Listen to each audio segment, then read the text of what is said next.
புதுசா மாசம் 70,000 50,000 சம்பளம் வாங்கிக்கிட்டு இருந்த ஒரு அதிகாரியா இருந்த ஒருத்தர், கட்சிக்காக வேலை பார்க்கிறேன், நான் வந்து காரியகர்த்தாவா உள்ள வந்தேன் அப்படின்னு வந்த ஒருத்தர், இத்தனை லட்சக்கணக்கான வாடகை கொடுத்து இருக்கக்கூடிய ஒரு பெரிய பங்களாவுல அவர் வீட்டு வாசல்ல போராட்டம்னு வந்து நிக்கிறாரு. யாருமே இல்லாத கடையில யாருக்குடா தியாத்திர?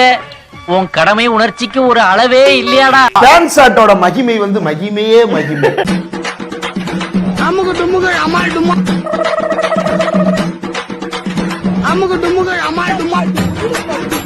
இந்த மாதிரி ஒரு மானகட்ட கட்சி எங்காவது பார்த்திருக்க முடியுமா? என்னது தூமுன்னுங்க சார், நல்ல சவுண்ட் வச்ச. என்னது ரெண்டாவது தூமுன்னுங்க சார், நல்ல சவுண்ட் வச்ச. இவர் ஒரு பக்கம் தமிழ்நாடு அரசு நாடகம் ஆடுகிறது அப்படின்னாரு. டக்குனு புதிய தலைவர் எடிட்டர் இன்னொரு லைவ் தூக்கி உள்ள சொல்லிட்டு, தமிழ்நாடு அரசு முன்னெச்சரிக்கையாக எடுத்திருக்கக்கூடிய இந்த நடவடிக்கை பாராட்டுக்குரியதாக இருக்கிறது.